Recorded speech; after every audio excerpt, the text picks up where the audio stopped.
Pronto, a gente tem aí um registro já sendo realizado. Como que foi a experiência de elaborar um formulário, tentar criar aí uma primeira ferramenta diagnóstica para os seus alunos? Você chegou já a aplicar com algum? Conta um pouquinho como é que foi esse exercício em relação àquele encontro anterior. Aqui está. Tá me ouvindo aí? Sim, É, eu não cheguei a aplicar, não, mas eu concluí, né? Com a sua ajuda, eu fiz aquele rascunho a primeira vez, aí você fez as indicações, aí eu fui ajustando e concluí ele, mas não apliquei porque, como eu falei, esse período eu não estou dando aula, né? Eu dei uma parada porque estou fazendo um monte de coisa, mas eu gostei muito da ideia ali, porque quando eu lançar aquele formulário, um aluno que ele voltar preenchido, ali eu vou ter uma base, né? O repertório que a pessoa vai querer aprender, o nível que ela está, né? E eu achei muito interessante aquele material ali. Por causa disso, realmente é um diagnóstico, né? Que a gente tem inicialmente do aluno. Eu não usava, né? Eu usei algo parecido assim, mas muito simples, em um curso que eu fiz de teclado para iniciante, um tempo atrás. Inclusive, aquele formulário, era esse, né? Eu só peguei o mesmo e fui modificando. Mas não tinha nada assim tão bem feito como ficou agora, né? Mas eu estou ansioso para aplicar ele aí, para ver como é que vai ser. boa. Então, no final das contas, acaba que é uma ferramenta que foi útil. Sim, Consegue, demais. consegue ver uma utilidade. Sim. Boa. Eu quero compartilhar com você um modelo de plano de aula, que é o objetivo hoje. Na realidade, o que, que eu quero conversar hoje? Né? Falar, no encontro anterior, a gente falou sobre ferramentas que podem ajudar a gente a organizar a nossa aula, a fundamentar a aula. Aí eu falei um pouco das questões que envolvem a minha prática, né? E nessas questões que envolvem a minha prática, como que eu trabalho, como que eu levo algumas questões para as minhas salas de aula e como que isso pode, de alguma forma, ajudar vocês, né? Então, falei um pouco sobre o que eu chamo de fundamentação do Lugos, né, da ideia de jogo musical, trouxe tudo isso. Depois a gente afunilou tudo isso para essa questão das ferramentas. E o que, que eu quero falar hoje? Falar de três pontos, pode ser que seja uma conversa objetiva e curta, pode ser que ela fique longa demais. Mas eu quero falar de três pontos que daí eles já são os três dentro do contexto da aula de música. Então eu vou mostrar um modelo de um plano de aula, é, pra, que é um modelo que eu sigo, que eu vou compartilhar com vocês, e dentro desse modelo de plano de aula, como que eu pensaria essas três ferramentas, que é a apreciação musical, a contextualização e a prática musical em si, o fazer musical, que é o tripé lá que eu falo que orienta e que sustenta a minha prática pedagógica. E aí, Ivan, quando eu falo que eu quero trazer isso hoje, é para que até esse momento a gente vai vendo fundamentações e nos encontros seguintes, até o final, eu vou mostrar exemplos de como eu faço isso na prática mesmo, pensando o seguinte: que a gente tem uma música e com essa música, como que eu, dentro de um plano de aula, trabalho essa música, o que, que eu posso tirar dali. Então, eu apresentei naquela trilha de aprendizagem que eu trouxe lá no nosso bate-papo inicial, 5 sugestões de música, né? Então, a primeira, o Bate o Monjolo. Como que eu faço? esse tripé que eu estou falando, apreciação, contextualização e prática musical, acontecer dentro da minha aula de música, por exemplo, utilizando o Bate o Monjolo, o que eu tiro de elemento musical dali. E assim como pode acontecer com as outras 4 que eu vou sugerir aí. Isso é tudo uma sugestão, uma provocação. Então, na minha cabeça, é importante a gente ter esses exemplos musicais para vocês falarem, é isso, eu tenho essa música, então é isso que está sendo chamado de apreciação, é isso que está sendo chamado de contextualização, é isso que está sendo chamado de prática musical. Daí, você entendeu isso, você pega a música que você quiser e organiza a sua aula com a prática musical do jeito que você quiser, pensando nesses 3 elementos. Por que eu trago esses 3 elementos? Primeiro, para a gente entender que o planejamento, a gente está aqui pensando em estratégias para organizar a aula de música, né? Primeiro, para a gente entender que o planejamento está estruturado em cima de alguns pilares. Eu escolhi esses pilares para mim, né? Por causa da minha prática pedagógica, de coisas que eu ouço, que eu leio, que eu tenho pesquisado e tem feito sentido para mim. Mas pode acontecer que, num determinado momento, você entenda que a sua prática é completamente diferente. Escolha quais são as ferramentas que vão estruturar a sua aula e, a partir dessa escolha, fala, hoje a minha aula, eu, Ivan, dou aula com essa cara, com essas ferramentas, na minha aula sempre tem isso. Onde eu quero chegar? No primeiro ponto, que é importante a gente ter essas ferramentas que fundamentam essa nossa prática, e segundo ponto, essas ferramentas elas vão começar a criar o que é a sua marca, o que é o seu ser educador musical. É mais ou menos como o aluno virar e falar assim, eu já sei que na aula do Ivan vai ter método, vai ter repertório, a gente vai ouvir.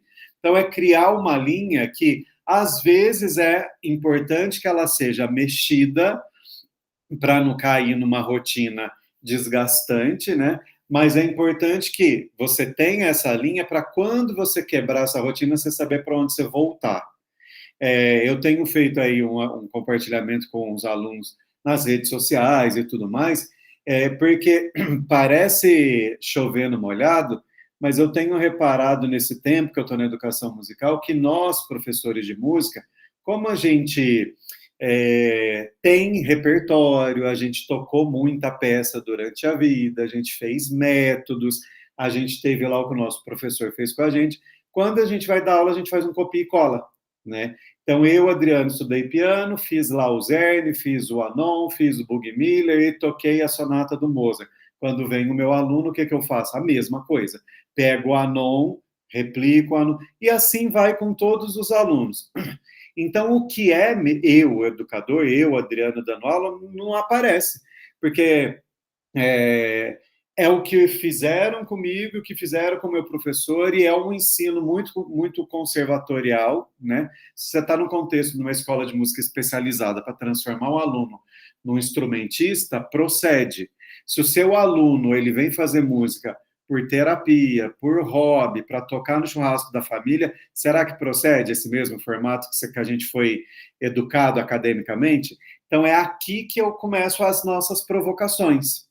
Porque quando a gente entende, por exemplo, que, opa, essa figura veio fazer aula comigo e o interesse dela é só tocar no churrasco da família.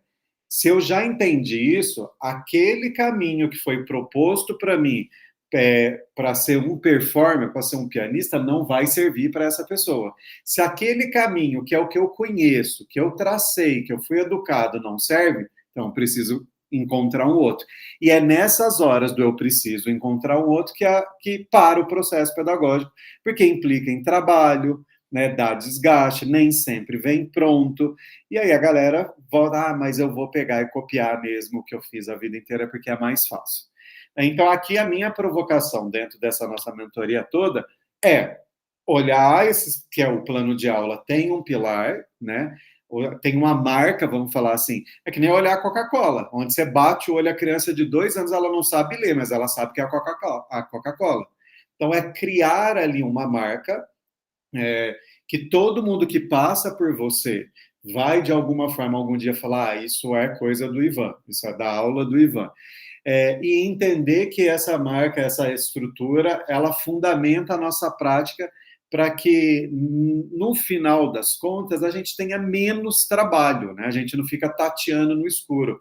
O começo é complicado. Eu acredito muito que o começo, esse momento de descoberta, ele é um momento que dá um certo trabalho, ele é desgastante, porque a gente experimenta, é um momento de experimentação, né? É a hora que você pega lá 10 educadores musicais e fala, tem o Suzuki, tem o Kodai, tem o Dalcroze, tem o fulano, ciclano, beltrano, mas qual deles que eu vou realmente apropriar, seguir, experimentar na minha aula?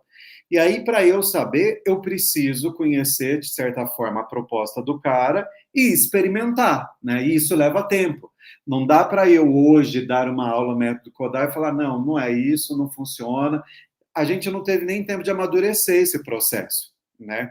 Mas depois de um determinado momento, que daí você já experimentou, você, de certa forma, já se identificou com alguma dessas metodologias, aí você começa a entender, é por aqui que eu quero caminhar.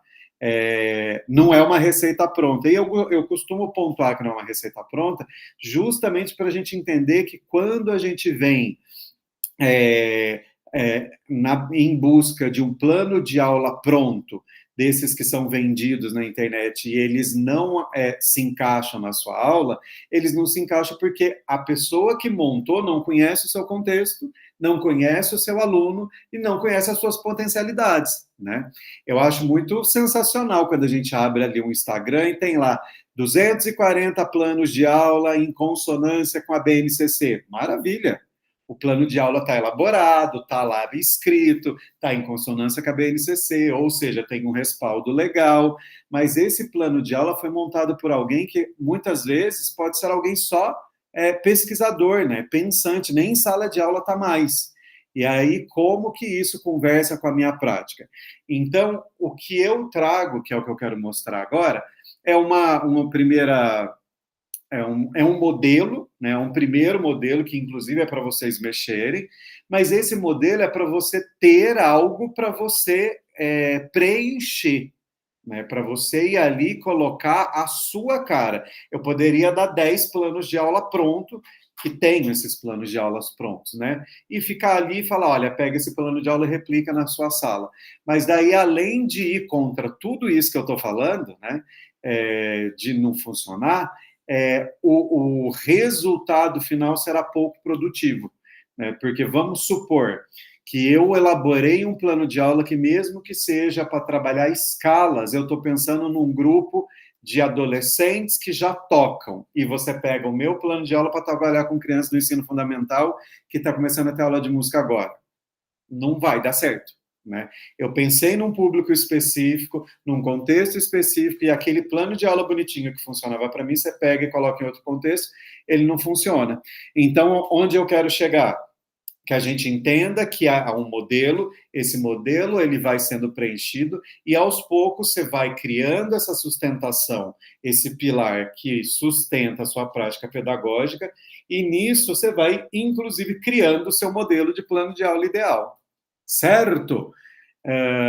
Tá claro isso até aqui, Ivan? Dá para entender esse monte de coisa? Sim, estou entendendo, entendi. Bom, então eu vou abrir aqui o modelo de plano de aula que eu tenho, para a gente olhar, então, na prática, tudo isso. Eu estou falando. Vou abrir e vou compartilhar com você. E aí vai ser o que eu vou subir também lá na nossa sala de aula virtual, no nosso espaço. Tá aqui.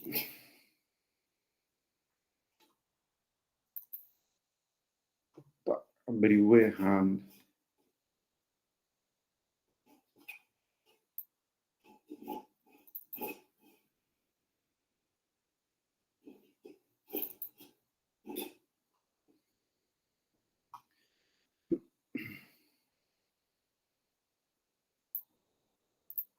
Vou compartilhar a minha tela.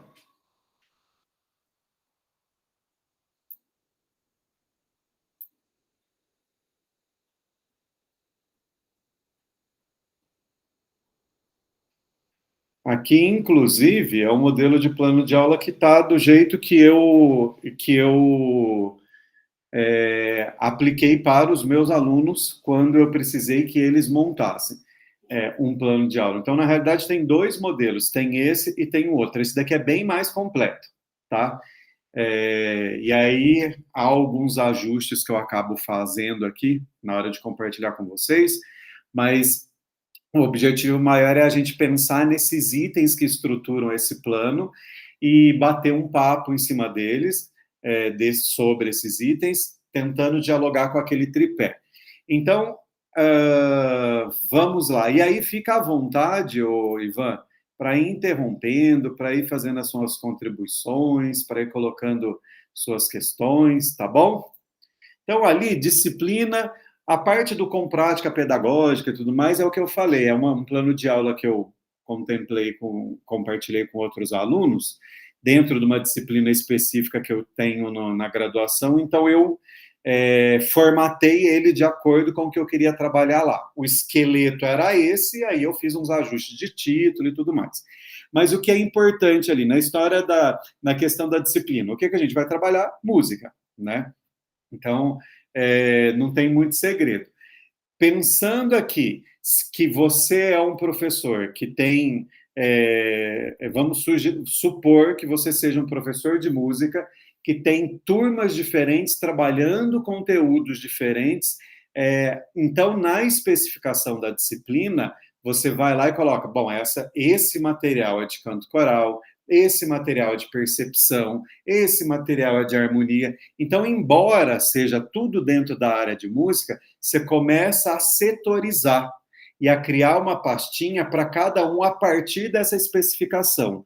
E aí, se você se lembra daquela conversa que a gente teve sobre o Notion, por exemplo, se você salva esse plano de aula dentro do Notion e faz uma tagzinha para ele, onde você postar esse plano de aula, você colocar uma tag harmonia. Vai vir esse mesmo plano de aula lá no seu Notion, mas na hora que você digitar harmonia, vem uma específica. Então, você usa o mesmo modelo para várias questões. Então, é importante especificar ali para a gente começar a organizar a casa. Tema da aula. A nossa aula precisa girar em torno de um tema. E aqui é importante a gente ter em mente que o tema não precisa ser necessariamente o conteúdo. A gente pode falar num determinado momento que o conteúdo e o tema vão ser consonantes, né? Então, conteúdo da aula, escala maior, tema da aula, escalas. Fica uma coisa redundante, mas pensar em tema, Ivan, é pensar num elemento norteador de todo o percurso de ensino e aprendizagem daquele plano de aula que pode durar um mês, que pode durar um semestre. Então, por exemplo, a gente pode colocar como tema a água. Se você coloca algo tão amplo assim, você tem a possibilidade de trabalhar diversos tipos de repertório que, num determinado momento, pode parecer que eles não têm conversa entre si. Então, você traz a música aquática do Handel, mas daí você traz lá a música do Titãs, que fala de água, e aí você traz uma peça de piano que fala uma peça de piano do Liszt, que fala da fonte, não sei de onde.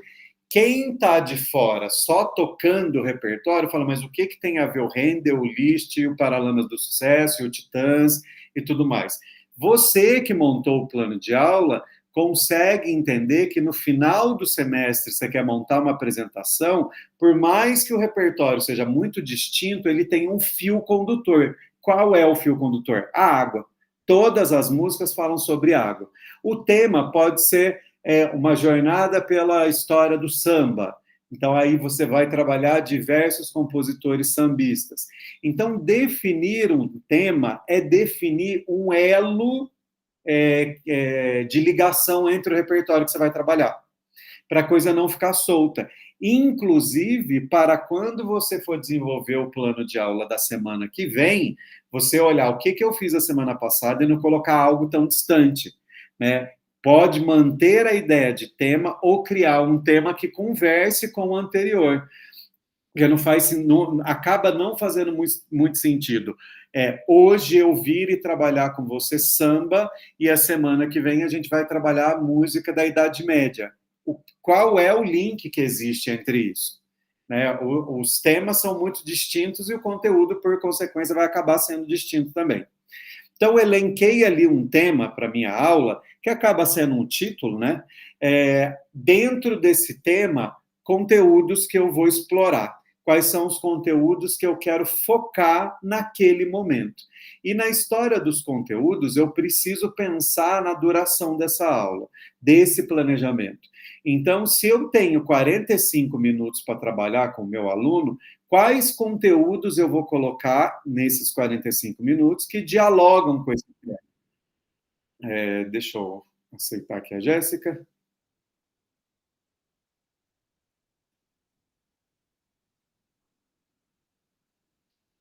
Olá, Jéssica, seja bem-vinda.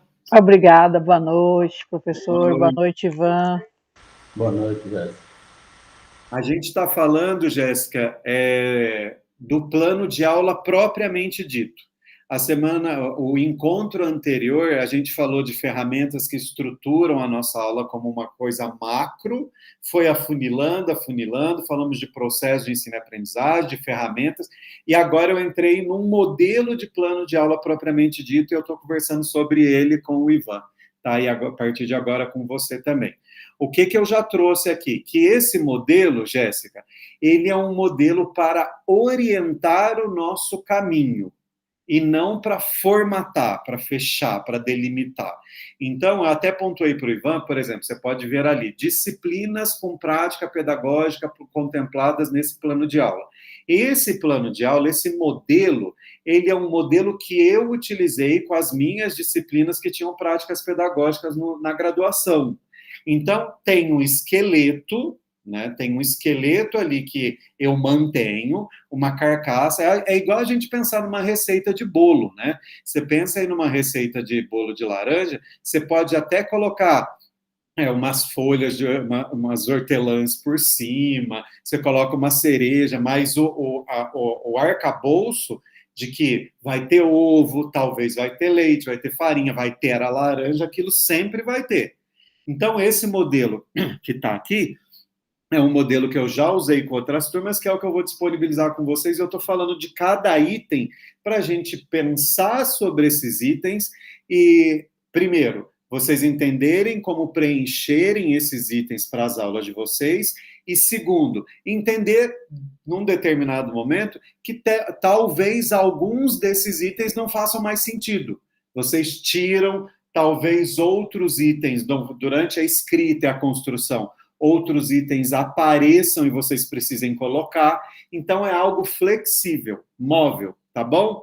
Então, a gente estava falando dos conteúdos, trouxe aí a ideia do tema, então eu tenho um tema que norteia o meu plano de aula, os conteúdos vão conversar com esse tema, e esses conteúdos, eles precisam ser conteúdos possíveis de serem trabalhados na duração da minha aula.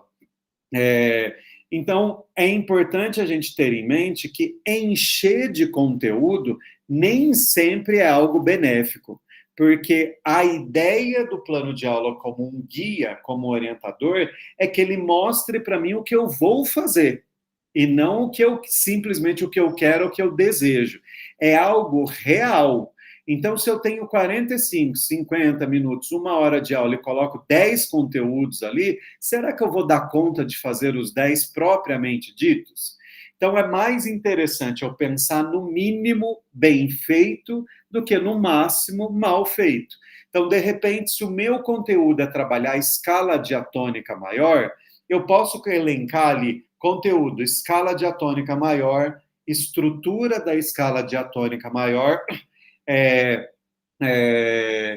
e formação da escala diatônica maior. Pronto, tem 3 conteúdos, mas, Adriana, a aula dura 1 hora. Eu vou ficar com 3 conteúdos só durante 1 hora. Lá na sua metodologia, que daí entra o que eu estava falando para o Ivan no início, que é o meu tripé: apreciação, contextualização e prática musical. Lá no processo metodológico da sua aula, o momento que você desenvolve Para você não fazer uma coisa exaustiva de ficar 1 hora fazendo tom, tom, semitom, tom, tom, tom, é um momento que você vai usar de criatividade para se apropriar de ferramentas diversas para falar da mesma coisa. Então, você quer falar de escala maior, você pode criar o tom, tom, semitom, mas pode ter uma estratégia com dominó, pode ter uma estratégia de ouvir a música e identificar tetraacordes, 2 tetraacordes distintos, pode ter a estratégia de identificar a escala na partitura, pode ter um ditado melódico, pode ter um momento de criação. Então, são vários caminhos para você explorar o mesmo conteúdo. Então, pense no conteúdo como algo que precisa ser trabalhado de uma maneira que seja satisfatória dentro desse processo de ensino e aprendizagem, tanto para você quanto para o seu aluno, né? São os itens que vão ser contemplados ali naquele momento. E aí, já pontuei a história da duração, aí a duração é pensar, mas eu quero trabalhar algo dentro de 45 minutos, ou eu quero trabalhar algo para 2 semanas, enfim, é um item muito objetivo, né? Para quanto tempo você vai fazer esse plano de aula acontecer? O que é importante ter em mente é que se você desenhou esse plano de aula para 1 mês, mas a sua aula rendeu, e em uma aula, em um encontro de 1 hora, você conseguiu estruturar ele, refazer e aplicar esse encontro, esse plano de aula já não serve para 1 mês mais. Eu vou precisar rever esse plano de aula para, no próximo encontro, propor uma nova atividade, dar andamento a esse procedimento de forma linkada, né? Então, existe essa possibilidade, e é inclusive por isso que eu falo naquele vídeo de abertura lá, que eu compartilhei com vocês em relação ao meu material, lá atrás, que tudo que eu tenho proposto aqui, todas as conversas que eu tenho apresentado para vocês, são conversas que têm um caráter muito flexível. Então, esse plano de aula, inclusive, tem esse caráter flexível. Desenhei ele para durar 1 mês, mas em 2 semanas ele esgotou, pega o plano de aula e reorganiza para um novo. Inclusive, essa ferramenta existe para que a gente faça isso.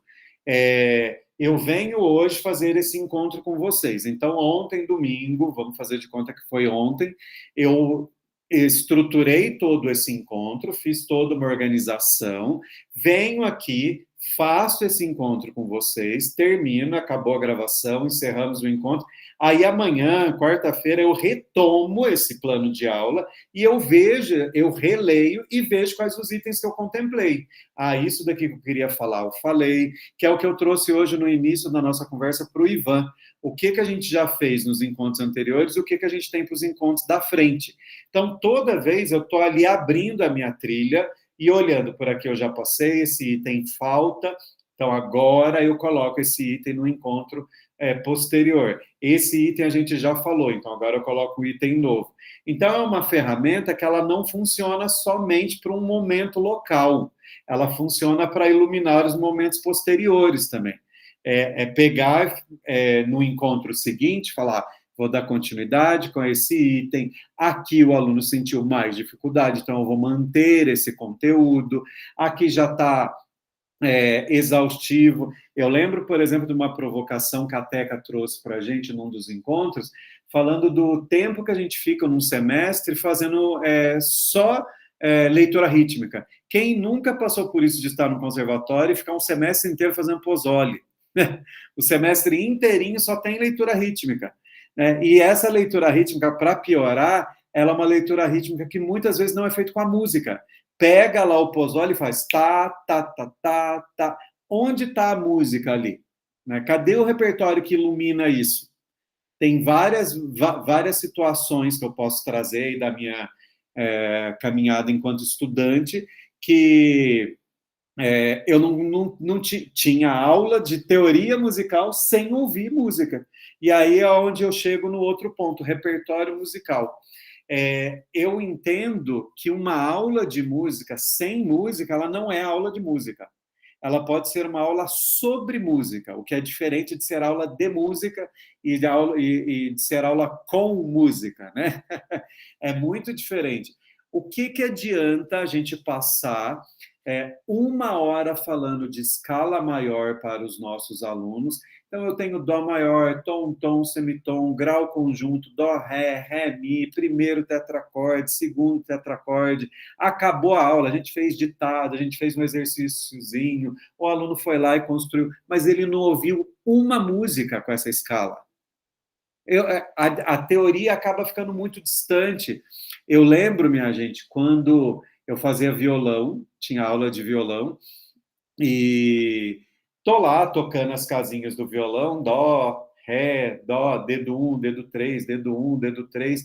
Eu já tinha 1 ano e meio de aula de violão, e aí eu estava lendo uma partitura que surgiu um ré sustenido, um dó sustenido, não lembro.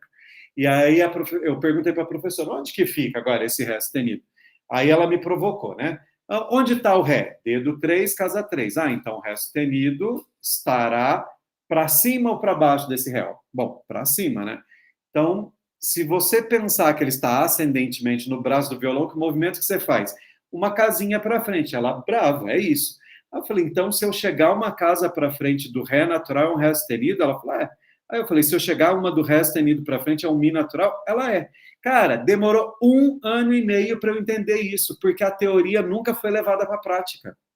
Olha o tempo que demorou para eu entender que cada casinha do braço do violão é um semitom.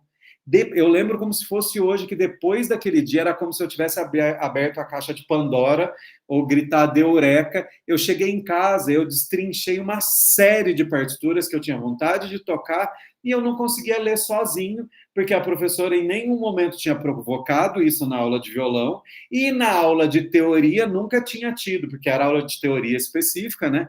Nunca tinha tido um momento que o professor levou um violão, levou uma flauta para mostrar, olha, aqui no violão, os semitons estão todos assim. A gente geralmente leva o tecladinho do piano, né? Mas os outros instrumentos não. E eu lembro disso como se fosse hoje, porque foi muito significativo. Falei, minha gente, eu não acredito que eu indo colocando o dedinho, é dó, dó sustenido, ré, ré sustenido, mi, fá, olha só. Então, é muito importante que saia de um repertório musical, porque é a hora que a teoria faz sentido.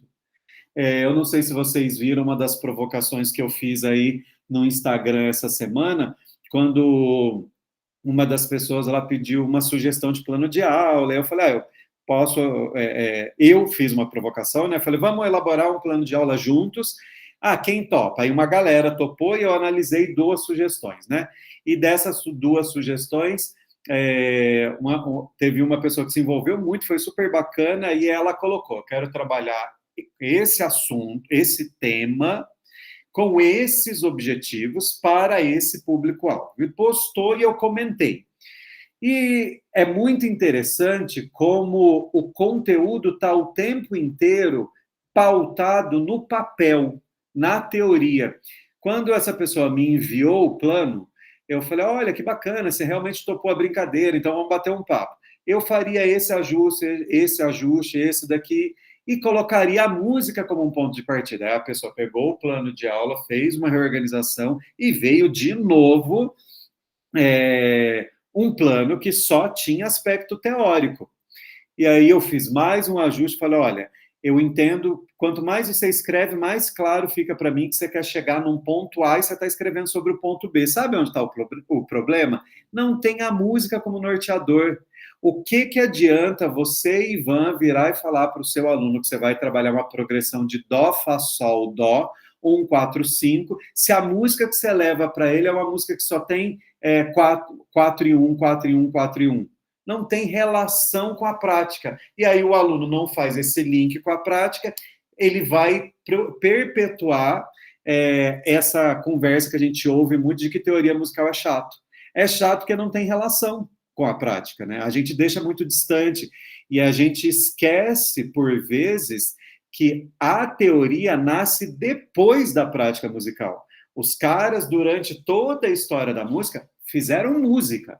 Eles tocavam, eles cantavam, eles tinham a sua prática instrumental dentro de cultos, dentro de cerimoniais, dentro de eventos para o imperador da China, para a colheita, para louvar a Deus, para agradecer, para se despedir de um ente querido. E aí, essas músicas foram criando padrões, e em algum momento alguém começou a teorizar e falar, olha, essa música aqui, que acontece num cerimonial chinês, ela tem um padrão pentatônico. E eu percebi isso ouvindo 500 mil músicas do mesmo padrão.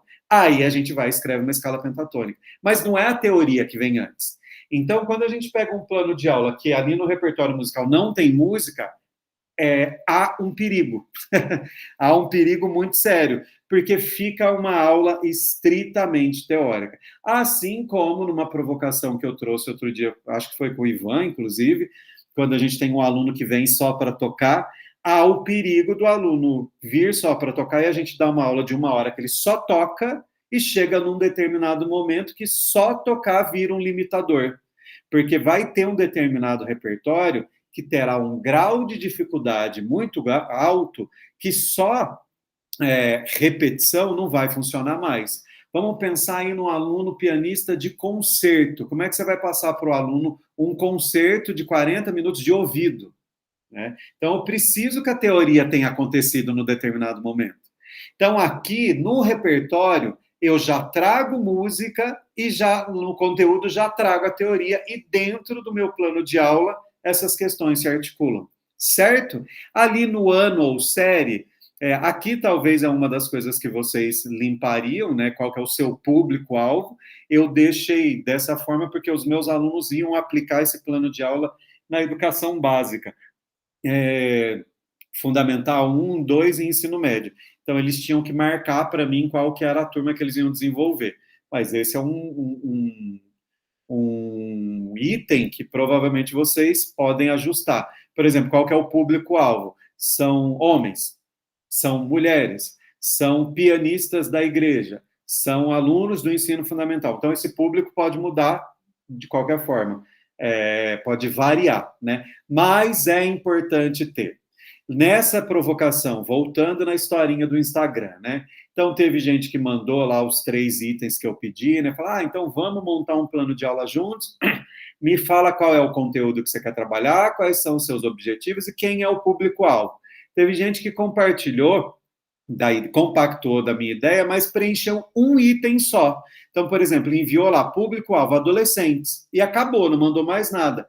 Se eu tenho só o público-alvo, e esse público-alvo ainda por cima é muito, muito amplo, muito vago, esse plano de aula ele tem 99,9% de dar errado.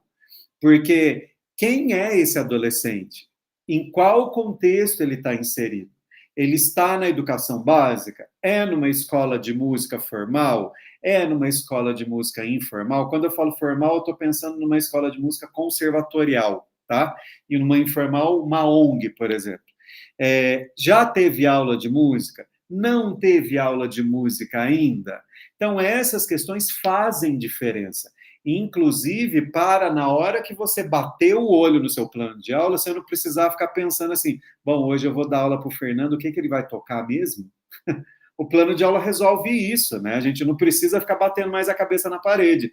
O Fernando está tocando um noturno do Chopin e ele tem um problema a partir do 4º compasso. Ou ele está tocando uma peça do Mozart que a gente fez só o primeiro movimento. Ou está tocando um jazz ali, a gente está fazendo uma bossa nova, a gente está fazendo um samba. E eu já vi 2 músicas do Tom Jobim. Enfim, o plano de aula me conta isso, né?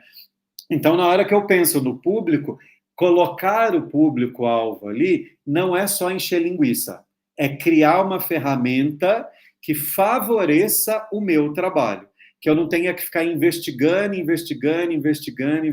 o tempo inteiro o que eu vou fazer de novo nesse plano de aula com essa figura, né, que eu vou dar aula, né? Se eu tenho ali especificado qual é o perfil, fica muito mais... Resolve o problema? Não, mas eu tenho metade do caminho andado. Até aqui tudo bem? Tranquilo? Querem perguntar algo, compartilhar, trazer alguma informação, algum questionamento? Posso seguir? Adriana, é o meu caso, né? Eu já tenho uma metodologia, eu tenho lá o método que tem todos os estudos, né? É um método que tem 20 estudos. E são estudos bem fáceis mesmo, né? Porque eu estou dando aula para crianças, 7 anos. Então, isso já é vamos dizer, metade de um plano de aula, porque eu tenho ali esse conteúdo. Mas aí o que eu fico me perguntando? E depois que eu trabalhar essa lição com a aluna, o que eu faço depois? O que eu introduzo depois para... Ai, meu Deus, me fugiu a palavra. O que eu introduzo depois para dizer, olha, isso é a continuidade da lição. Entendi. Isso me esquenta a cabeça, assim, muito grande. Então, mas assim, eu já comecei a ter muitas ideias, né? Eu já estou me organizando. Eu achei, é uma coisa muito simples, mas eu fiquei muito feliz. Eu já comprei uma pastinha para eu poder começar a colocar as coisas, aquelas pastinhas que divide. Eu falei, gente, eu não acredito. Para mim já é uma evolução, porque nem isso eu não pensava. Mas são passos que a gente está dando, né, Jéssica? E a ideia é essa dentro dessa proposta de mentoria. Quando eu falo para vocês que a mentoria ela tem um caráter um pouco diferente da aula, é que na aula a gente acaba tendo esse encontro semanal, né? Então, eu dou uma aula numa semana, na outra semana a gente se encontra, depois na outra semana, e assim vai. No caso do nosso curso superior, onde a gente se encontrou, a aula ainda era mensal, era mais distante ainda.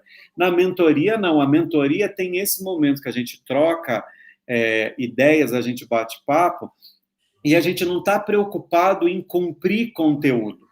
Então, a gente pode fazer, por exemplo, como foi no encontro anterior com o Ivan, que a gente ficou muito tempo conversando em cima do processo de avaliação diagnóstica, mas que foi uma conversa que rendeu um produto, né? Ela aconteceu em cima de um ponto, de um item, que foi essa avaliação diagnóstica, rendeu um produto, o Ivan criou o produto dele e hoje ele entende isso. Estou falando que hoje ele entende porque ele deu esse testemunho no início da nossa conversa, tá, Jéssica? Hoje ele entende como uma ferramenta que é útil. Então, não tem essa preocupação de cumprir conteúdo, né? Quando a gente está aqui no momento da mentoria. A gente tem essa preocupação de fazer essas provocações e ir entendendo as chaves que tem que mudar. E pegar uma pasta, comprar uma pasta, colocar aqui na estante e setorizar, é mudar uma chave. Inclusive, para num determinado momento, a gente olhar para aquela pasta e falar, meu Deus, eu tenho um semestre inteiro planejado aqui nessa pasta. Então, o semestre que vem, os alunos novos que entrarem, eu não preciso inventar mais a roda, eu vou revisitar essa pasta, que é o que eu estava conversando no início dessa gravação aqui com o Ivan. Eu vou olhar novamente esses planos de aula e mudou o aluno, quais são os ajustes que eu tenho que fazer? Então, eu já tenho um plano de aula inteirinho esquematizado sobre ensino de escala diatônica maior. Só que era para um adolescente e agora entrou um adulto. Então, esse jogo aqui que eu fiz com o adolescente, que tinha um caráter de videogame, por exemplo, pode ser que o adulto não goste. Então, eu vou trocar e fazer um exercício mesmo de ditado e de repetição. Então, é fazer pequenos ajustes em cima de uma receita que já está pronta. Eu não preciso inventar a roda. Não dá para entender isso? Mas aqui, por exemplo, chega o que eu estava falando agora há pouco, o momento do trabalho, né? Montar um semestre, montar um ano de pastas de planos de aula leva um ano, né? Leva um semestre, leva um ano. A gente não sente, na nossa cabeça, pelo menos na minha, eu, Adriano, eu sempre sento numa mesa e falo assim, hoje eu vou fazer o plano de aula da semana, então eu vou montar segunda, terça, quarta, quinta e sexta, mas, gente, é muita coisa. Né? E aí a gente tem que lidar com a realidade, não com aquilo que a gente quer. Então é o que eu coloquei, a provocação que eu coloquei na história do conteúdo. Não adianta encher de conteúdo se você não vai conseguir trabalhar todos. Trabalhe com o mínimo. Adriano, diga. Até nesse ponto, assim, eu acho que eu já evoluí. Hoje eu vi uma amiga minha falando, né, de um colega em comum, e ela falou, ele está dando aulas particulares de teoria, mas a teoria dele é diferenciada, porque ele explica muito a fundo. não é uma coisa básica. Eu ouvi e na hora, assim, sabe, eu já falei, mas por que que ele explica a fundo e para quem? Porque se fosse até antes da mentoria, eu ia falar, nossa, o cara manja muito, ele está explicando algo. Só que o que adianta? Aí eu perguntei para ela, que bacana, quem são os alunos, né? Aí falou de uma aluna que não tem conhecimento musical nenhum. Falei, como que ele está explicando algo a fundo para alguém que não conhece a música? Ele vai deixar essa pessoa traumatizada, porque ele tem que explicar algo básico e caminhando, né? Sim, e eu fico pensando o seguinte, por exemplo, uma coisa que eu tenho estudado muito na graduação com os alunos é a harmonia, né? E nessa história de trabalhar a harmonia com os alunos, eu tenho percebido que compreender bem uma harmonização com as funções principais, tônica, subdominante e dominante, e depois preencher essas harmonias com as funções secundárias, então, dominante relativo, tônica relativa, subdominante relativo, já é uma riqueza musical muito grande. Uhum. Eu fico pensando, por que que a figura está preocupada se vai colocar nona aumentada, se vai colocar as dissonâncias, usar empréstimo modal, se o aluno ainda não sabe harmonizar com os 3 acordes principais? Onde quer chegar? Qual é o sentido disso? É o que eu coloco nos meus encontros, quando eu tenho aula com os alunos de estética. O que está falando mais alto é o processo de educação musical ou é o seu ego? Mostrar tudo que você sabe. Porque, por exemplo, na graduação mesmo, dos 10 anos que eu dou aula na graduação, eu tenho vários alunos que formaram que eu garanto que não sabem fazer uma harmonização com os acordes principais. E aí, para que ficar rebuscando em cima de coisa tão complexa? Agora, se você já é um aluno avançado, que já conhece esses princípios básicos, aí faz sentido. Mas se a gente for pensar num funil de ponta cabeça, esse aluno avançado ele está bem na pontinha desse funil. A grande maioria está ainda na história de entender a altura do som, né? Quantos alunos a gente tem que ele já estuda música, ele já toca piano, toca flauta, toca violão e canta desafinado. E aí canta desafinado, e isso acontece demais na minha disciplina na graduação. Professor, esse exercício que o senhor passou para a gente fazer, da composição, porque já faz uns 3 anos que a atividade avaliativa é uma composição que eu passo para eles, né? Esse exercício de composição eu não consigo fazer porque eu não sou cantor. E a minha resposta é sempre a mesma. Você não precisa ser cantor, você precisa ser músico. E solfejar afinadamente é um pré-requisito para ser músico. Né? Você faz uma faculdade de música, eu não estou cobrando que você seja cantor, mas solfejar, você precisa solfejar. E aí você vai ver com o aluno, na hora do solfejo, ele faz dó, ré, mi, fá, sol, lá. Assim. Como que a gente vai trabalhar? Eu já tive alunos que conhecem a harmonia avançada, que solfejam mais ou menos desse jeito. Então, você vê que a coisa não faz sentido. Ela está capenga. Né? O ensino, ele não caminhou na mesma proporção que deveria caminhar. Ah, mas o cara gosta mais de harmonia, e aí ele se dedica mais nessa área da harmonia. Mas como é que você faz uma harmonização sem ter reconhecimento melódico? E aí, se você não tem reconhecimento melódico, não cria essa construção harmônica, mas eu consigo fazer um reconhecimento melódico tocando no meu violão. Então, quando você vai para a sala de aula, se não tiver um violão, aí não faz harmonização, não faz criação de melodia nenhuma, porque você não solfeja. Então, assim, tem algumas questões que são pré-requisitos e que elas vão ficando capenga justamente por causa dessa provocação que eu trouxe agora há pouco sobre o repertório não existir dentro do plano de aula. A gente foca na teoria, aí faz muita teoria, e na hora que vai colocar a música, as coisas estão distantes, né? Já tem 3 anos de teoria, 3 anos de harmonia, 3 anos de contraponto, mas nunca fez nem nada disso na prática.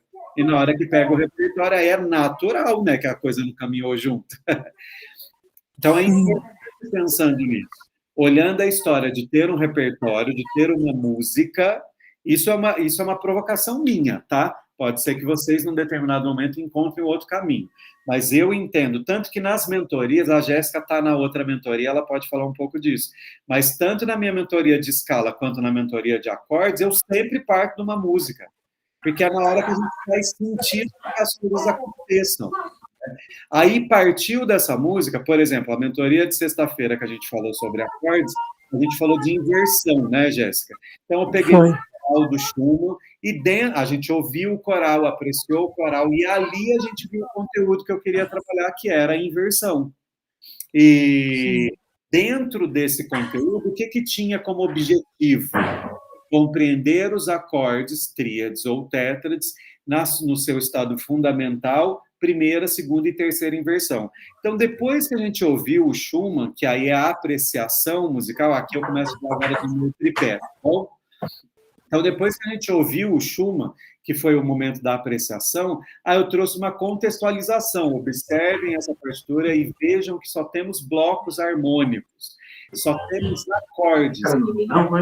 Identificar os acordes. Na hora do identificar os acordes, a gente começa, então, um terceiro ponto, que é o fazer musical. Então, agora a gente vai criar, vai escrever esses acordes, vamos harmonizar, vamos identificar essa harmonização, visualizar o que está invertido, o que não está invertido. Depois, eu não sei se você se lembra, Jéssica, que daí eu acabei criando uma progressão harmônica com todas as inversões que a gente fez. Então, vem um momento de criação.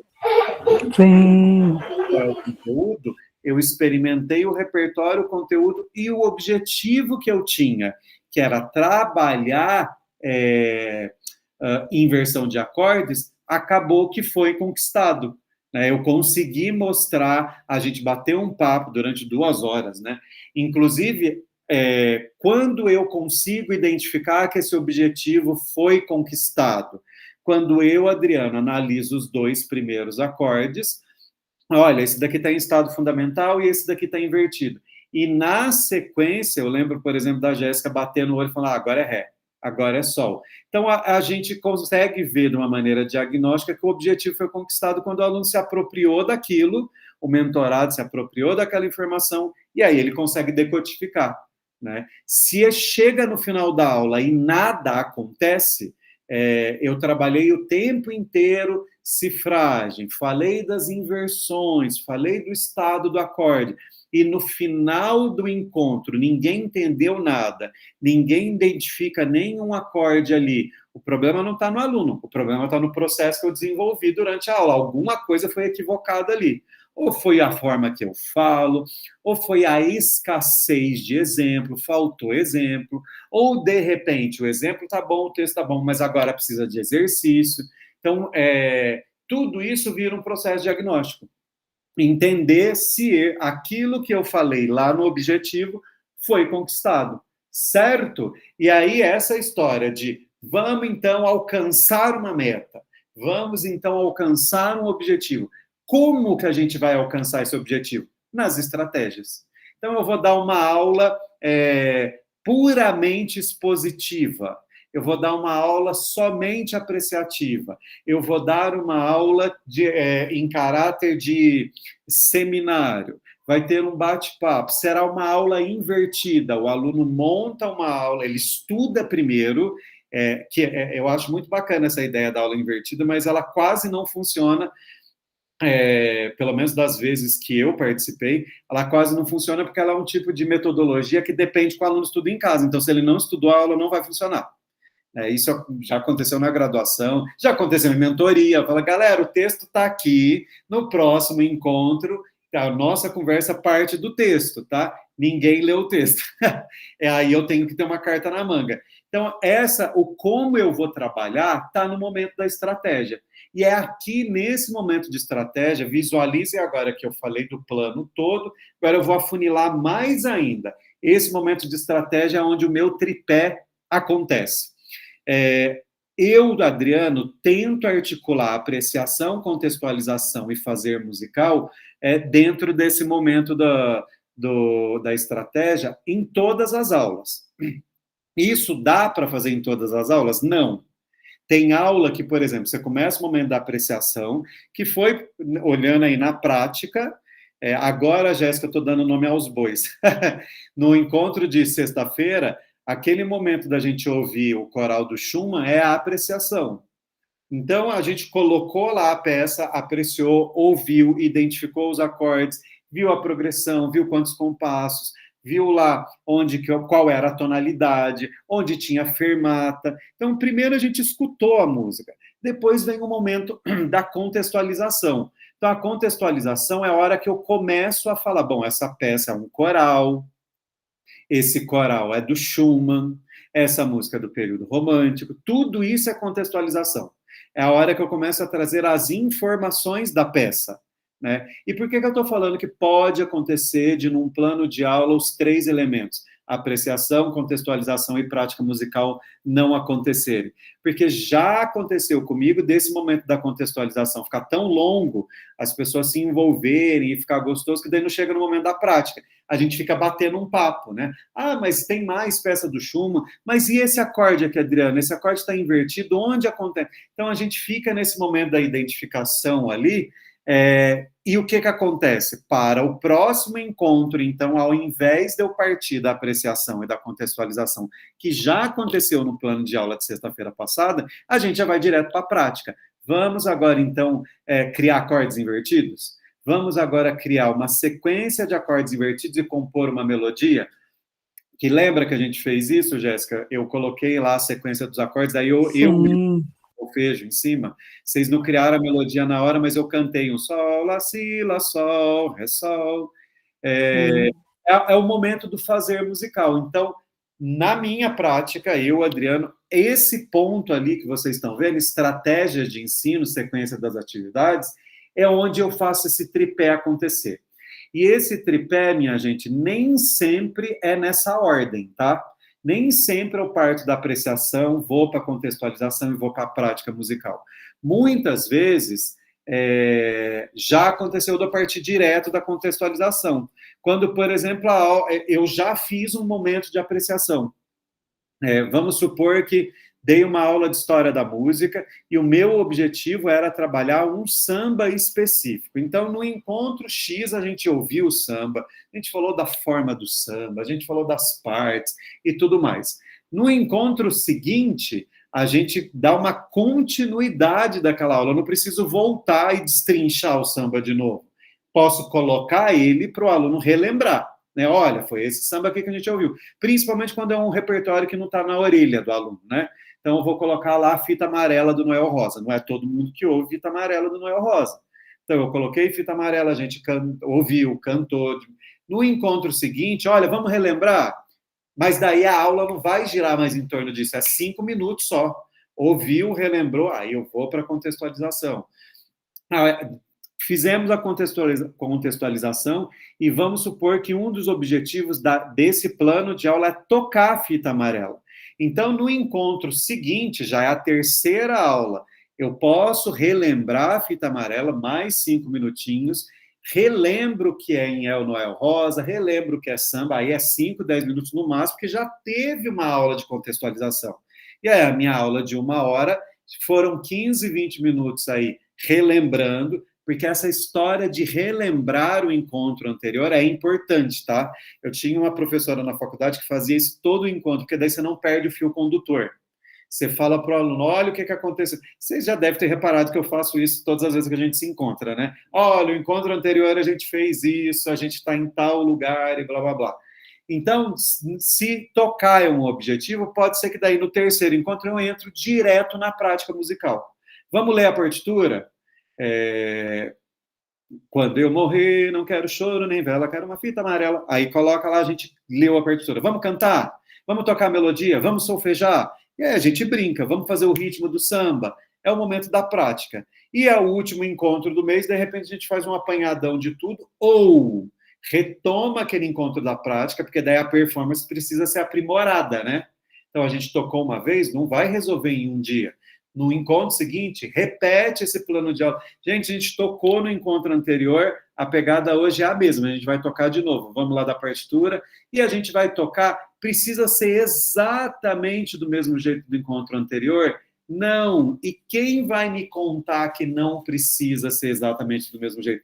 o relatório que nasce do meu plano de aula, que é aquela hora que eu terminei a minha aula e falo, olha, a galera tocou e eu percebi que o Ivan não consegue fazer direito esse formato de acorde aqui na mão esquerda dele. Então, no encontro seguinte, a gente vai fazer uma brincadeira só com esse formato de acorde, essa forma de mão de acorde, para depois tocar. Então, aí, depois que eu já fiz um macro, é a hora que eu vou começar a olhar os micros, né? Que é uma coisa que muitas vezes o professor não faz em sala de aula, e o aluno, se ele não tem essa expertise, ele também não percebe. Hoje, eu, Adriano, quando eu vou estudar flauta, o meu estudo é assim. Eu tenho aí um repertório para apresentar para o meu professor, que só uma das sonatas que eu tenho para apresentar para ele tem 8 páginas. Eu tenho 8 horas para estudar flauta doce por dia? Não tenho. Então, o que eu faço? Inclusive, aqui, abrindo um parênteses, é um planejamento e uma organização de estudo. O que eu faço? Eu pego a partitura, sento e toco, eu dou um tapa nela inteira. Toco tudo. Onde eu mais enrosco, eu vou lá, faço uma delimitação, e aí o meu estudo gira em torno daquele momento onde eu mais enrosquei. Então, se eu tenho 1 hora para estudar naquele dia, eu vou estudar 1 hora aqueles 2 compassos. Nossa, Adriano, mais 1 hora, 2 compassos, mas não é do mesmo jeito. Então, se eu tenho... Inclusive, isso já aconteceu na prática comigo. Tem uma sonata que eu toco que tem uma articulação ruim na minha mão esquerda. Então, o desenho rítmico é taca, taca, taca, taca, taca, taca, taca, taca, taca, taca, taca, e só que é a 1000 por hora, né? Rapidão. Na hora que eu tô lá tocando e estudando, eu falo, bom, eu entendi que aqui tem um problema, esse trechinho, ele é um trechinho que não está saindo, é para ele que eu vou tocar, para ele que eu vou olhar. Se eu estou tocando taca, taca, taca, taca, taca, taca, taca, taca, não está dando certo, não adianta eu martelar em cima desse mesma execução, porque o erro, a dificuldade, o problema está exatamente na forma como eu estou tocando. Então, eu preciso criar outros artifícios. Então, o que eu geralmente faço? Aí é a orientação do meu professor mesmo e funciona muito bem. Eu mudo a articulação. Então, um desenho que é taca, taca, taca, taca, taca, taca, taca, eu estudo taca, taca, taca, taca, taca, depois eu estudo taca, taca, taca, taca, taca, depois eu estudo taca, taca, taca, taca, muda a articulação porque eu engano meu cérebro. Eu vou enganando o cérebro que tinha memorizado taca, taca, taca, taca, taca, taca, taca, taca, taca, taca, taca, taca. Na hora que eu crio vários outros recursos e eu volto para o zero, aí o dedo vai. Então, é a história de criar estratégias. Onde eu vejo isso? No momento que acabou a minha aula, eu finalizei o processo, eu finalizei tudo que estava acontecendo ali, aí eu vou e faço um pequeno relatóriozinho breve, né? Ó, essa aula de hoje, o que eu trabalhei foi lá o Noel Rosa, o grupo conseguiu tocar de primeira, o grupo não conseguiu, acho que se tiver um metrônomo vai ajudar, e tudo isso ilumina o encontro seguinte. Tudo isso traz o como a gente vai fazer no próximo encontro, no próximo momento. Então, eu vou entendendo cada vez mais o quanto essa história do plano de aula vira uma ferramenta útil, inclusive para você bater o olho e falar assim, nossa, mas eu vou fazer isso de novo, eu já fiz esse plano. Eu vou colocar uma outra informação. Seguindo aqui, que eu até tinha falado, Jéssica, para o Ivan, no começo do bate-papo, que como eu tenho esses 3 elementos para falar com vocês hoje, de contextualização, apreciação e prática musical dentro do plano de aula, é um bate-papo muito objetivo, que pode acabar muito rápido, e a gente já está indo mesmo para o final dessa elucidação aqui, tá? Então, falei do que é estratégia, que daí é a hora que a gente põe a mão na massa mesmo e dá aula, critérios de avaliação. Isso é uma outra coisa importantíssima. A gente tem que ter um processo de avaliação dentro da nossa aula. E esse processo de avaliação, ele tem N formas de ser feito, né? Eu posso fazer como o sistema tradicional já faz, né? De aplicar prova. Mas, se a gente parar para pensar que a música é uma linguagem artística, né? A gente tem aí como essência a prática artística, faz mais sentido que o processo avaliativo seja um produto artístico. O que seria esse produto artístico? Tocar. fazer uma apresentação musical, fazer uma composição. Então, eu ensinei para o meu aluno um pentacorde. Dó, ré, mi, fá, sol, fá, mi, ré, dó. Qual é o meu processo avaliativo? Vamos supor que o objetivo da aula é apresentar pentacorde, apresentar graus conjuntos, trabalhar a extensão do grau 1 até o grau 5. Esse é o objetivo da aula. Então, eu apresentei isso como objetivo. O conteúdo, pentacordes, graus da escala, 1, 2, 3, 4, 5, graus conjuntos. Esses são os conteúdos. Desenvolvo a aula, né? Então, eu apresento o pentacorde, eu canto, o aluno toca, existe um momento de apreciação, eu mostro, por exemplo, do piano como pode ser feito, momento de avaliação. Vamos criar agora a sua melodia com essas 5 notas? Eu, Jéssica, apresentei 1, 2, 3, 4, 5, 4, 3, 2, 1. Como que você faria? Se o aluno vem e faz para você 1, 2, 1, 2, 3, 2, 1, 2, 3, 2, 1, 5, 1, ele já criou. Se ele faz várias vezes, isso acontece na minha aula de flauta, por exemplo. Se ele faz 1, 2, 3, 4, 5, 6, 7, olha, eu falei, gente, mas não era, a gente não fez tudo isso. Aí você vê que a proposta pode até ter sido compreendida por parte do aluno, mas a ideia do que é para ser criado naquele momento não foi compreendida, né? Ele fez qualquer coisa. Na flauta doce, ainda quando eu faço as aulas de flauta doce, tem algumas posições das notas que não são tão óbvias, né?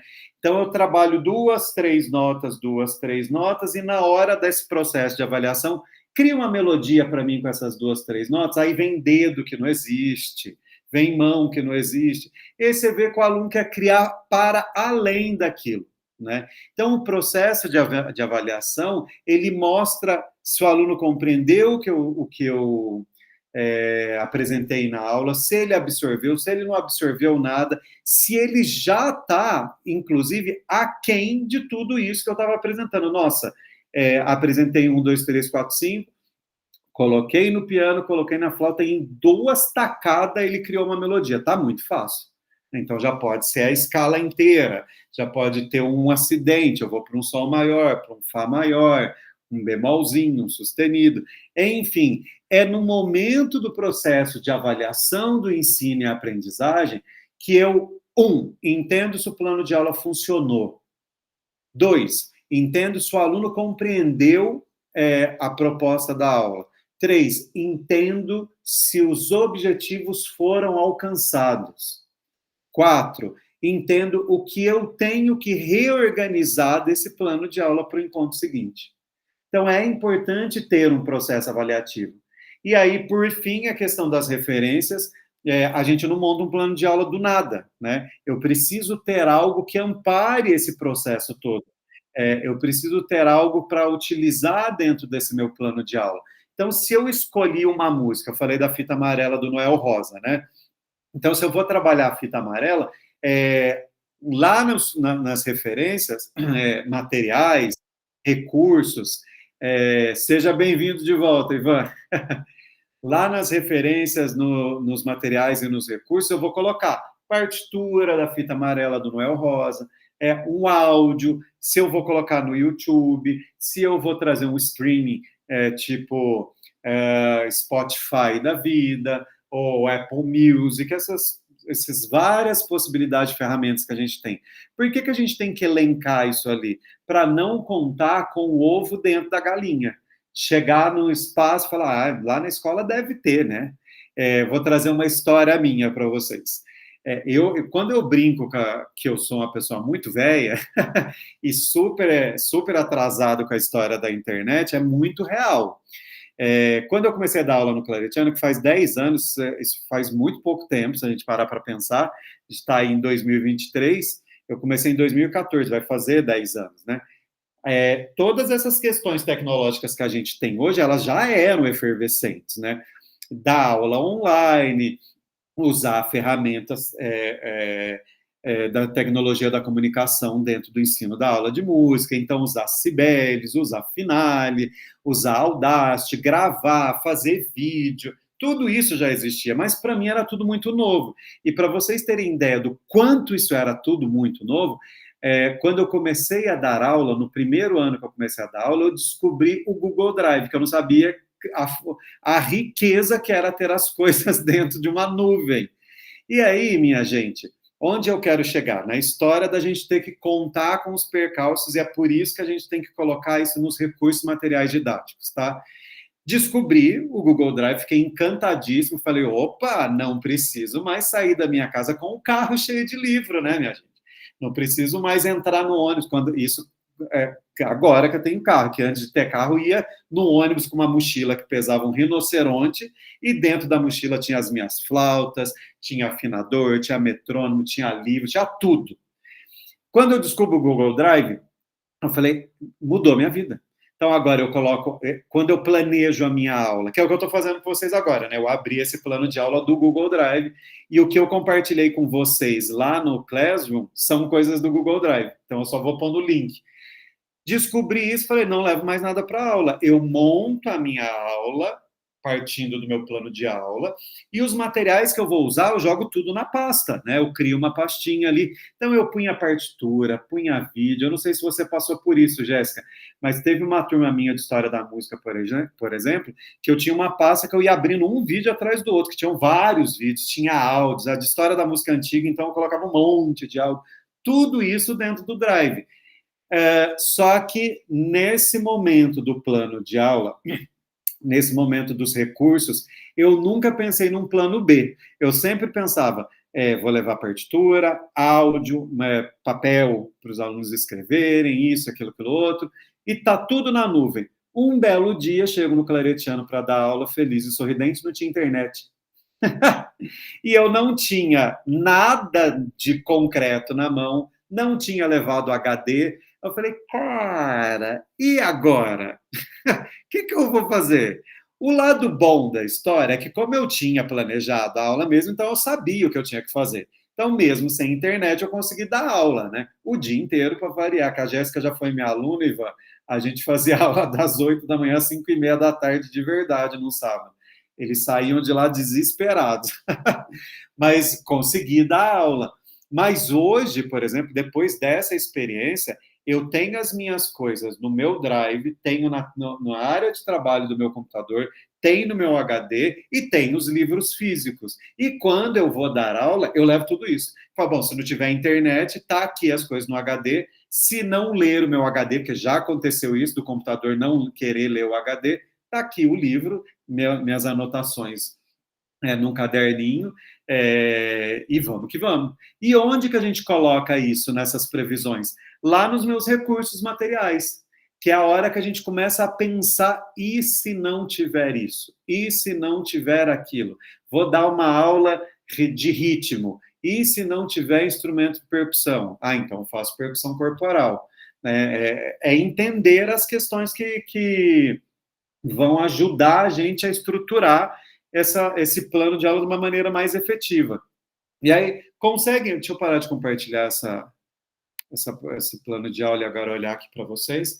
Conseguem compreender essas provocações todas? Antes de abrir para vocês trazerem as impressões, eu falei agora há pouco para a Jéssica, o Ivan, relembrei aquela questão que eu tinha pontuado antes, que como eu vim com o objetivo de tratar exclusivamente desse tripé, contextualização, apreciação e fazer musical dentro de um plano de aula, a conversa seria mais objetiva do que nos outros encontros e o assunto, de alguma forma, a apresentação do assunto se esgotaria rápido. E é isso, a gente cumpriu o plano de aula ali, falei deles e como que eu coloco esse tripé ali dentro. Agora eu queria que a gente conversasse um pouco sobre tudo isso. O que vocês visualizam? A gente pode partir, inclusive, do que vocês já fazem. Olha, Adriano, desse tripé seu, eu faço isso. Ou, desse tripé eu não faço nada, eu faço uma outra coisa completamente diferente. Eu lembro do Ivan falando, por exemplo, da história de não planejar, da dificuldade de planejar e de criar ou não criar vários planejamentos. A gente começar a bater um papo disso agora, por quê? Falei para o Ivan, Jéssica, que para os próximos encontros eu quero mostrar agora na prática como que esse tripé acontece no meu plano de aula. Então, por exemplo, o que eu acabei de falar para vocês, eu ia falar nos próximos encontros, mas hoje já trouxe um exemplo concreto, né? O encontro de sexta-feira, né? Como que esse tripé estava dentro do encontro de sexta-feira? Apreciação, eu coloquei o coral de Schumann para eles ouvirem. Então, eles ouviram a execução toda da obra no piano. Contextualização, é um coral, é uma obra para piano, faz parte do Aula para a Juventude do Schumann, que é um compositor romântico, e assim vai. Fazer musical. Vamos identificar os acordes? Agora vamos escrever os acordes, agora vamos criar esses acordes, agora vamos criar uma melodia em cima dos acordes. Então, aqui já tem um plano de aula que é concreto, ele aconteceu na sexta, você não vivenciou ele, Ivan, mas aqui eu estou trazendo na prática o que foi. E ele ilustra exatamente essas questões que eu trouxe para vocês. Poderia acontecer de ser um plano de aula que tivesse só um desses itens. Teve um encontro, por exemplo, aí não foi de mentoria, foi um encontro da graduação, que a gente foi fazer campo harmônico menor. Ali não teve apreciação e contextualização, a gente foi direto para construir o campo harmônico, que era o objetivo. Depois a gente foi ouvir, num outro encontro a gente foi ouvir. Mas, de alguma forma, eu vou fazendo com que esses 3 itens se articulem. Faz sentido para vocês? Vamos trocar uma ideia sobre essas questões? O que vem à mente? O que vocês podem compartilhar, provocar? Enfim, agora é com vocês. Estou aqui para vocês. O que vem de provocação? As minhas aulas, elas já não são mais as mesmas, porque eu vejo que eu ainda não coloquei em prática, mas agora eu já me sinto cobrada, né? Eu falo, que cagada eu estou fazendo aqui, porque eu deveria estar fazendo de uma outra forma. Então, eu estou me organizando quanto a isso, principalmente em relação a isso. As minhas aulas são 60 minutos. Então, quando você abre isso para os pais, né? Se você, com 5 minutos antes, você fala, bom, então hoje é só, eles já ficam te olhando com aquele ponto de interrogação, né? Tipo, nossa, mas faltam 5 minutos. Então, agora eu já me organizei, já estou informando os pais que é 45 minutos a 50, por quê? Porque eu preciso, depois que eu concluir a aula, para receber o meu próximo aluno que já entra, já fica esperando o outro ir embora, eu preciso ter um tempo para eu escrever o que aconteceu naquela aula, que era coisa que eu não escrevia. Então, quando o aluno chegava, eu pegava a caderneta dele para eu me orientar. E isso é o fim da picada depois da mentoria, né? Jamais eu, como professor, não posso dar uma mancada dessa. Então, eu já estou organizando isso, estou anotando tudo e estou pegando esses pontos mesmo, de ver aonde foi a dificuldade do meu aluno, para eu já também montar um plano de aula para... Não devo montar mais, né? Depois da mentoria de hoje, eu sei que eu já tenho que ter uma carta na manga e já tem que ter alguma coisa para eu acrescentar, não criar algo novo, só acrescentar no plano de aula, dar continuidade para aquilo que eu identifiquei que o meu aluno não captou ali. Sim, eu fico pensando 2 coisas a partir da sua fala, Jéssica. A primeira, criar algo novo, nessa altura do campeonato, é uma ambição muito grande, porque todo mundo já fez de tudo, né? Então, quando a gente fica tentando inventar a roda, a gente mais cria trabalho, né?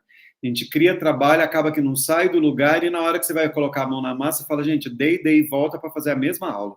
Então, olhar o plano de aula para ver o que eu vou ressignificar, né? Dentro desse plano de aula, essa foi a dificuldade do aluno, eu não consegui trabalhar esse conteúdo, isso ficou faltando, consegui fazer tudo e foi muito rápido, então eu consigo colocar um item a mais.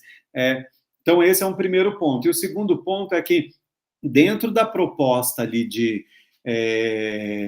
material que eu tenho apresentado para vocês, eu não fiz um modelo de relatório, mas a gente pode, depois vocês me cobram, por gentileza, e a gente esquematiza um modelo de relatório, né?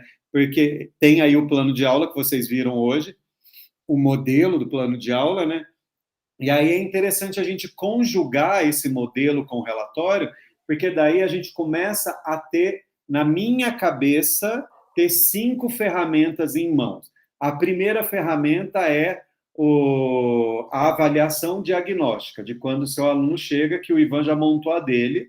Então, a gente tem uma primeira ferramenta, que está lá naquele PDF que eu compartilhei no nosso grupo do WhatsApp. Lembra do livro do Guri e tudo mais? Tem um modelo do coral. Eu não lembro se eu postei isso no Classroom, eu tenho que olhar. Mas se eu não postei, até melhor, que eu vou colocar só o PDF bonitinho. Então, tem essa ferramenta avaliativa diagnóstica, que conversa, então, com o plano de aula. O cara acabou de chegar e não sabe nada de nada. Então, o plano de aula vai ser um plano de sensibilização. Aí, dentro dessa história do plano de sensibilização, relatório, um modelo de relatório que é o que surgiu dessa conversa de agora. Então, o que pode ser um modelo de relatório? Como foi a aula, o que ficou pendente, o que eu alcancei, quais os objetivos conquistados, quais objetivos que ficaram para serem revistos, quais as propostas para o próximo encontro, quais as dificuldades significativas do aluno, enfim. Aqui eu estou especulando um modelo de relatório, mas me cobrem e eu escrevo isso depois e dou isso para vocês pronto. Então, essa é a terceira ferramenta. Para chegar na quarta, que a gente conversou, Ivan, naquele dia, que é o modelo de avaliação formativa. O que é o modelo de avaliação formativa? A diagnóstica é para falar como o cara está quando ele chegou. A formativa é para avaliar o processo. Então, o menino ficou comigo o semestre inteiro. Então, durante o semestre, eu vou aplicar essa avaliação, que no claretiano, por exemplo, é o portfólio, né? Que acontece a cada 2 ciclos. Então, essa avaliação formativa, ela pode ser uma vez por mês.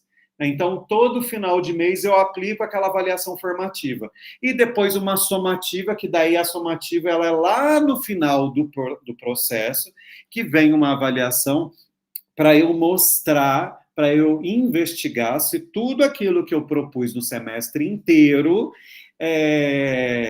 foi conquistado. Eu não sei, Ivan, se você já teve algum contato com o material que eu escrevi no Claretiano, material novo, e eu não sei se a Jéssica também já teve. Eu escrevi 2 materiais, um de percepção e um de fundamentos da harmonia. Esses 2 materiais, eles têm 5 ciclos. O 5º ciclo eu escrevi em caráter somativo, porque o que eu fiz no 5º ciclo?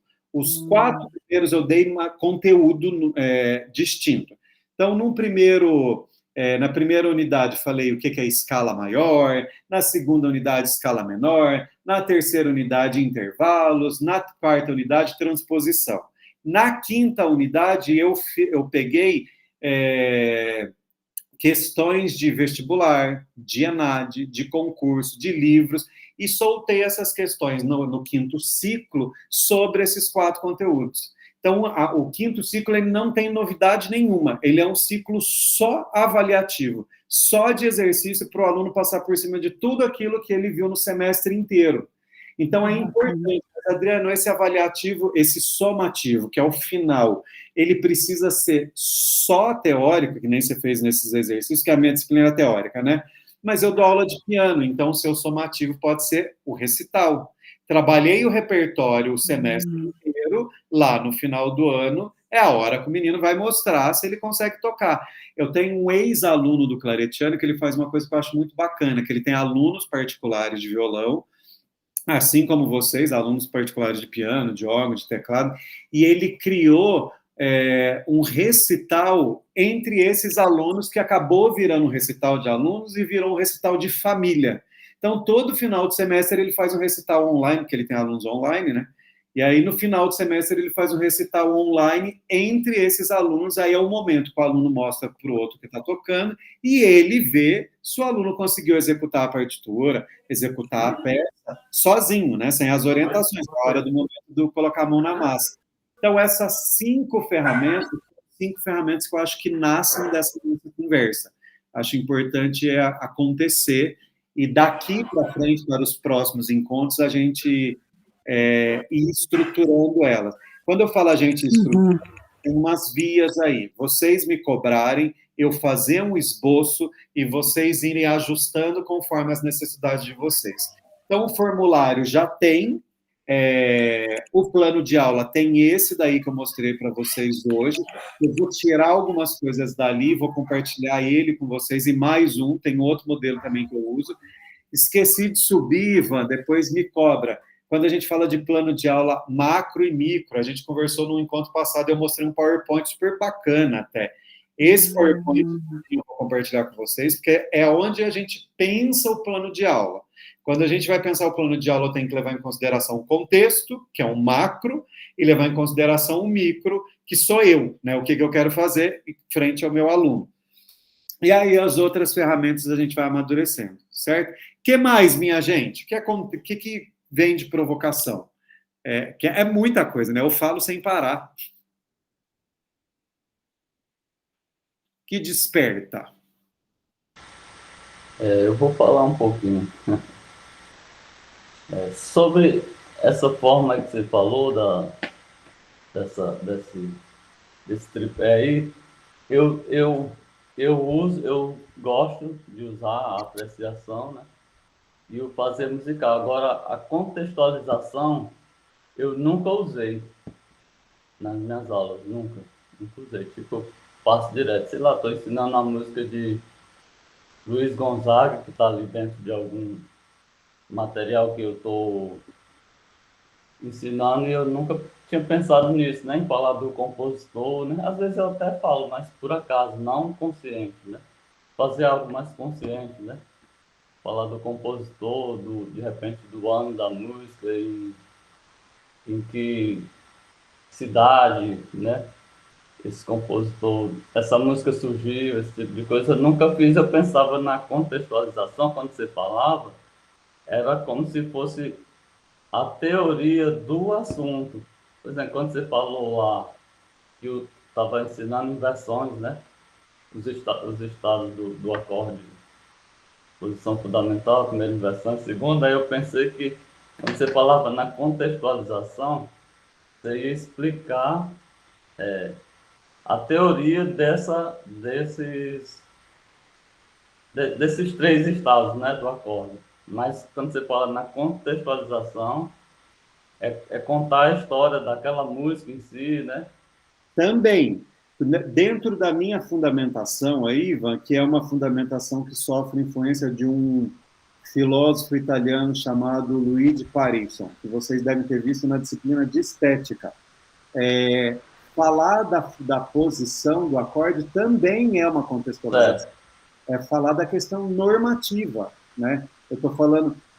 A ideia da apreciação é aquele momento descompromissado. Então, eu ouço o acorde, ele está invertido, ele não está... Eu não estou preocupado com isso. Eu estou ouvindo a música. A hora da contextualização é a hora que a gente bate o martelo. Ele está invertido porque o baixo é a terça, a quinta ou a sétima. Então, não deixa de se contextualizar, e é uma contextualização no sentido de norma, né? A hora que a gente começa a dar nome aos bois. Faz sentido o que você está falando. Ah, entendi. Então, é isso mesmo. Só que falta eu fazer a parte histórica, né? Por exemplo. Sim, porque senão vira uma aula só de teoria musical, né? Certo. E aquela peça, aquela música que você está trazendo, é aí que a gente começa a pensar e a entender por que a gente estuda história da música. Aquela música está inserida num contexto, ela tem um sentido, aquele compositor sofreu uma influência, ele escreve em cima de uma estética musical, e é por isso que a escrita dele é diferente da escrita do outro. Ah, eu ouço a música do fulano, do ciclano, do beltrano, parece tudo a mesma coisa. Por que parece tudo a mesma coisa? De repente, está todo mundo dentro do mesmo gênero, escrevendo toda a mesma progressão harmônica. Então, quando você traz essa contextualização, você começa a matar algumas charadas. Entende? Entendi. O que mais? E aí, quando... mas, na verdade, eu quero mais perguntar. Pergunte. Quando você falou aí, né? Fez a apreciação, aí você fez a contextualização, aí você falou no fazer musical, né? Você pensa também no fazer musical na parte teórica também. Nesse fazer musical, às vezes, não é só prático, não é só o aluno botar a mão no instrumento e tocar, né? Não. A parte da teoria musical eu coloquei ali naquele momento da contextualização. Certo. A hora do fazer musical é a prática mesmo. Ele vai tocar. Prática. Ele vai tocar. né? Então, por exemplo, nessa brincadeira que eu fiz ali com a galera de sexta-feira, fui eu que fiz a fazer musical, não foram eles. Certo. Mas existiu, que foi a hora que eu peguei os acordes que estavam invertidos, esses acordes eu organizei numa sequência, então eu estou compondo, né? Isso é uma prática musical. Organizei numa sequência, não sei se você lembra disso, Jéssica, mas teve um momento que eu fiz copia e cola, que eu aumentei, eu pus um ritornelo, aí eu estou falando de forma musical, e em cima disso, aí eu solfejei, né? Sol, lá, si, lá, sol, ré, sol, tudo isso é colocar a mão na prática já, é o fazer musical em si. É que muitas vezes a gente está entendendo fazer musical só como tocar, tocar, tocar, né? O solfejo, criar uma improvisação, fazer um jogo musical, mas tem essa, na minha concepção, Ivan, implica nessa ação que já está para além da teoria. A teoria é o momento da contextualização normativa que você explica o que é. O que é o acorde invertido? É isso, isso, isso e isso. A prática musical é a hora que ele vai. Ah, eu entendi o que é, então agora deixa eu inverter. Né? Deixa eu fazer uma brincadeira. No final das contas, dialoga sim com o que você está falando. Então, eu dei um acorde de Dó, o cara entendeu o que é uma inversão, e aí ele pega o caderninho dele e coloca um Mi, Sol, Dó, Mi. Então, ele escreveu na teoria, colocou isso no papel. Então, ele não deixou de fazer, mas é importante que ele toque isso. Esse terceiro ponto aí do tripé que eu estou falando para você, ele é um ponto que traz o fazer musical. Se ficar no papel, não terá sentido musical nenhum. E aí esse fazer musical pode ser ele tocar, pode ser ele ouvir, pode ser ele cantar, solfejar, né? Ah, mas Adriano, o aluno ele é flautista. Como é que ele vai inverter isso? Toca o acorde em arpejo. Só pensa num recurso como, por exemplo, um music score e pede para ele compor ali. A composição é um fazer musical. Pede para ele compor essa sequência de acordes e aí ele põe lá no music score tocando a sequência de acordes e ele com a flauta improvisa em cima. Então tem a prática. Então, de uma maneira muito objetiva, tem essa prática, tem o fazer. É porque, às vezes, a teoria ela acaba se misturando ali, né? Em algum momento, quando no fazer musical, parece que também a gente está ensinando teoria ali também, né? Em algum Sim. momento, né? Você traz uma palavra que eu acho muito interessante a gente pensar, que é a história do misturar. Eu estou tentando aqui, de uma maneira didática, separar as coisas, mas essas coisas elas estão todas interligadas, né? Então, por exemplo, quando eu ensino que um acorde invertido em primeira inversão tem a terça no baixo e peço para o aluno fazer essa inversão, eu já estou criando um processo de avaliação. Ao mesmo tempo que ele está aplicando a teoria e indo para um fazer musical, tem um processo avaliativo, que é o bato o olho e fala, ele sabe inverter ou ele não sabe, né? Toca para mim esse trecho aqui. Se o aluno não consegue tocar, já cria um recurso avaliativo. Ah, tem um problema técnico, está tocando muito rápido, a passagem do dedo está errada. Então, as coisas, elas se articulam. É muito complicado a gente tentar e colocar cada uma numa casinha. É que no plano de aula, a gente coloca cada uma numa casinha para saber que esses itens todos conversam, eles precisam conversar. Por isso que o plano de aula ele é categorizado, ele é setorizado, né?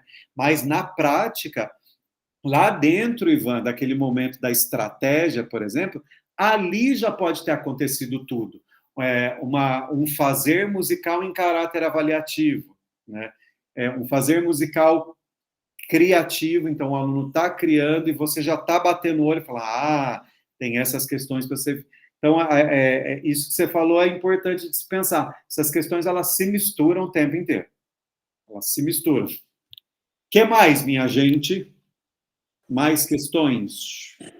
Adriano, quando eu falo em apreciação musical, os métodos que eu trabalho são métodos específicos da igreja.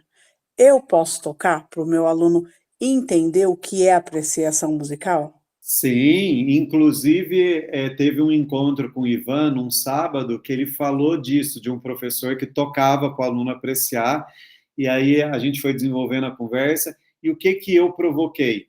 É, a proposta tem que estar muito clara, que é eu, professor, tocando para que o aluno aprecie e conheça a obra. Ou eu estou fazendo um recital para o aluno para mostrar para ele o tanto que eu sei tocar. Porque lembra dessa conversa, Ivan? Do professor que tocava, e aí vira uma aula que o professor está mostrando o quanto ele é talentoso. Sim. Então, sim, quando a gente fala do processo de apreciação, a gente está falando do momento que o aluno entra em contato com a obra, Jéssica. Como você vai fazer isso? É o seu caminho. Então, você pode colocar o YouTube tocando, você pode colocar um desenho animado do Pedro e o Lobo, você pode você tocar, você pode trazer outra pessoa tocando, você pode levar ele para um concerto. É o momento que ele se envolve com a obra. Como vai acontecer esse envolvimento? Vários caminhos podem ser escolhidos. Na maioria das vezes, eu acabo levando uma gravação. Né? Na maioria das vezes, eu levo uma gravação do YouTube, do Spotify e tudo mais. Algumas pouquíssimas vezes eu acabo tocando, porque como eu toco um instrumento que tem só a perspectiva horizontal, melódica, que é a flauta doce, né? O violão tem tocado muito pouco. Então, e muitas vezes o repertório é de piano, e aí eu não toco. Então, pouquíssimas vezes eu toco, grande parte das vezes eu levo gravação. Mas tem vários caminhos possíveis para você criar esse momento de apreciação, né? Essa história de vídeo do YouTube, ouvir o Spotify, levar no concerto, apresentar um filme, um desenho, uma novela, onde está acontecendo aquela música. Olha, tá vendo essa música da abertura da novela? Então, é uma moda de viola. Vamos falar de moda de viola? E aí é o momento de apreciação, são caminhos. O que mais, Ivan? Eu gosto muito dessa base aí, desse tripé, eu gosto demais mesmo. Porque, como eu falei, eu uso isso, só que não usava de forma consciente, né? É tanto que agora tem coisas que até eu perguntei agora, né? Como é que poderia fazer? Porque agora eu vou usar de forma mais consciente, mais organizada, né? E aí eu acredito que vai dar mais resultados. Mas eu sempre pensei, sabe, se até para mim mesmo, como músico, se eu for estudar algo que eu não vou usar musicalmente, eu não estudo. Eu só estudo aquilo que vai se transformar em música. Por exemplo, o pessoal fala muito aí em harmonia atonal, né? Se eu não me engano. Eu dei uma olhada naquele material assim, rápido. Eu não vi uma forma de eu fazer música com aquele material. Então eu já descartei. Não estou dizendo que não serve, estou só dando um exemplo, né? Para mim eu não consegui. Então eu gosto muito de tudo que dá para fazer música, tudo que fica musical é muito legal. Tanto para mim como eu sinto também que os alunos gostam disso. Sim. Quando você ensina algo e aquilo, em algum momento, vira música, né? Então eu fico muito satisfeito aí com esse caminho aí que você está guiando aí. O Ivan falou uma coisa agora que eu trouxe num outro momento, lá no início das nossas conversas, acho que uns 3 encontros atrás, que acho que vale a pena a gente retomar. Olhando essa questão de estruturar um plano de aula, é importante que os objetivos do aprendizado sejam objetivos alcançáveis, sejam mensuráveis e sejam objetivos que façam sentido para o aluno. Ele não pode fazer sentido só para mim, porque é o que você acabou de trazer. Se não faz sentido para o aluno, ele não vai estudar. E aí, muitas vezes, faz muito sentido na nossa cabeça. Nossa, estudar harmonia atonal é necessário, porque enquanto professor de música, você tem que saber todos os acordes, tem que saber todas as possibilidades musicais que existem. o que já foi desenvolvido na história da música. Então, você vai lá, estuda o Schoenberg, vê o que o Weber fez, vê o que o Berg fez. Só que se você não vai usar isso, se você não tem aluno que já chegou nesse perfil de estudar esse tipo de repertório, esse tipo de música, não vai fazer sentido nenhum para você. Então, é olhar para esse movimento. Se não faz sentido para a gente, porque a gente não consegue alocar isso na nossa prática, quando a gente leva um conteúdo para o aluno que ele não consegue sozinho fazer essa relação de teoria e prática, ele não vai estudar, porque para ele não tem sentido. Então, tem que fazer esse movimento. Quando a gente coloca num plano de aula os objetivos são objetivos da aula, né? Mas são objetivos que precisam ser mensuráveis. Quando eu falo de mensurável, é um objetivo que eu consigo medir depois, se o aluno aprendeu mesmo ou não. Apresentar para o aluno todos os períodos da história da música. Como é que você vai medir isso depois, né? É complicado.